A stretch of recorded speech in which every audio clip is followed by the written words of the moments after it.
Hello, friends. This is Scott. I think the last time I talked about the pasture and the animals was on August 2nd, and this was taken right before I left. And this is the impact that the horse and the two cows had on the pasture the last time that I saw them on the pasture. So I was very pleased with the progress and what these animals have been able to do.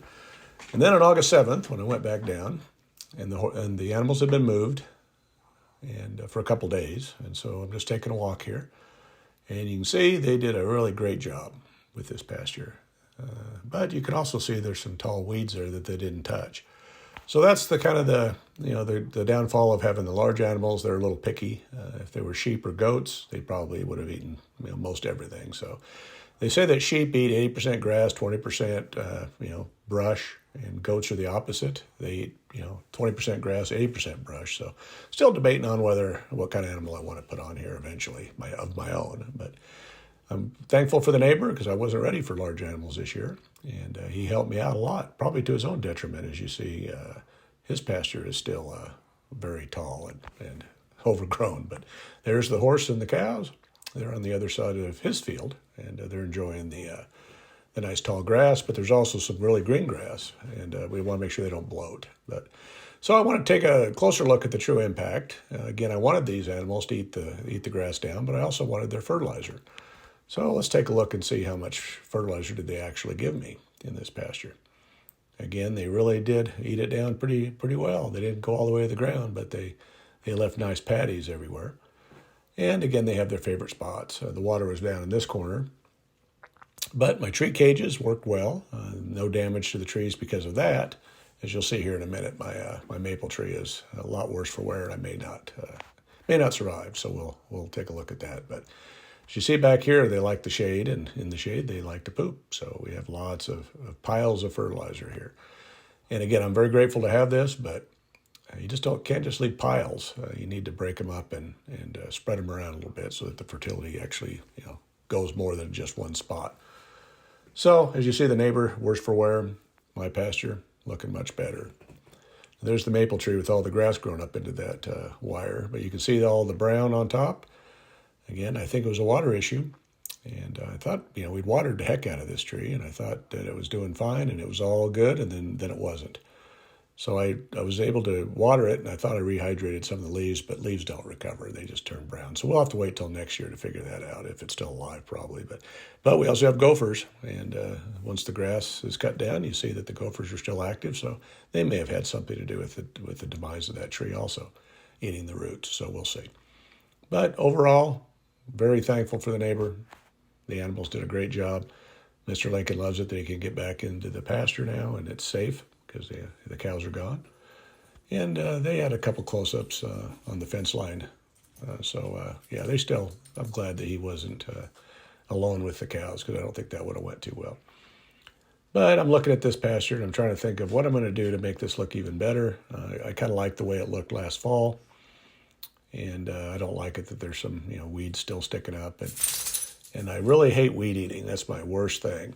And as you hear some jingling in the background, that's Mr. Lincoln shaking around as I'm narrating this video. But I'm a mower kind of guy, and as you can see, this mower was my dad's mower, and he's always with me when I'm out here working. But you can see it's the worst for wear. I've got some redneck repairs there on the handles as this mower's been put through hell on this property, but still running good. And I figured, I hadn't planned it, but I think Mr. Lincoln today we're gonna mow this down, and I'm also thinking that the mower might be a good way to break down those cow patties and horse patties, because they're all over and they're sticking up pretty good. So I think that that mower setting might be a little low, but I need it to be low because I'm going to spread some manure with my manure spreader, aka my self-propelled lawnmower. And it looks like it does a good job. Spreads it out a little bit. In the future, when I have chickens here, I will just put chicken scratch, grain scratch on those patties, and the chickens will take care of that for me, and spread it out. So I was able to get some of it mowed, and here I got a good patch of it mowed so I could get some sprinklers going. As you can see in the background how well the pressurized irrigation's going in the neighbors, and then my little culinary sprinklers are, the pressure's very, very weak. So I can, with 2 sprinklers, I can still mow this, or water this, but it takes a while, and it doesn't soak it in very well. But after I got it all mowed, and looks pretty good. It's kind of the full circle. I was able to get the pasture back to kind of how it was last fall. And it's pretty surreal when I think how tall this grass was in here. It was literally up, some of it was over my head at one point. So I'm going to water this in, and the plan is that I'm going to make this a very, very green pasture again. But first, I got to get in here and see if I can cut out some of these grasses with my hori-hori knife. And I just cut the cage open, and I'll leave it, pretty loosely open so I can get back in there. And every couple of weeks, I'll go in and cut them down with my hori-hori. But yeah, I won't get it as short as the mowing job does, but I'll make it look a little better, I think. And I'll show you here in a second. And here's the carnage that I fed to the cows and the horse next door. But again, I didn't cut it all the way down, but I got it to the point where I can at least see the ground, see if there's any gopher activity. I don't see anything inside the cage, so I don't think gophers are an issue at the moment. But they're close at hand, so I need to do some trapping. But right as I was leaving, this is the 14th of August, took another look as I'm finishing up some watering. And again, these big animals had a huge impact on this pasture, and it'll be for the better. And take a little stroll to show you how the horse patties were spread with the lawnmower.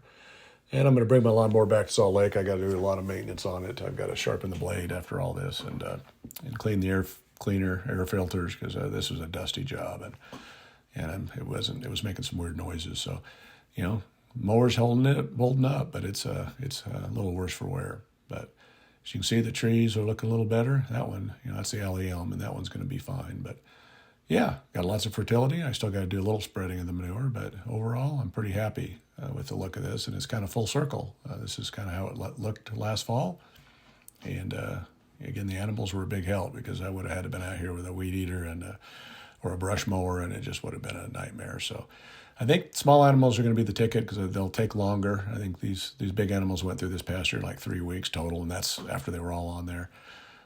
So 3 weeks total for the horse, and then maybe for 2 weeks, and then the cows for a week. So, but there's a look. That's how it looked before the animals came on, and they showed up and did a great job. And then now here how we are hopefully going into fall, and it'll grow some more. And I want to get it nice and green again, so that we're ready for next year. And I'm going to get some animals, I think. So, well, thanks for watching this video. And if you like what you see, please hit that like button, subscribe, and tell your friends about me. I need some more help getting subscribers. Thank you.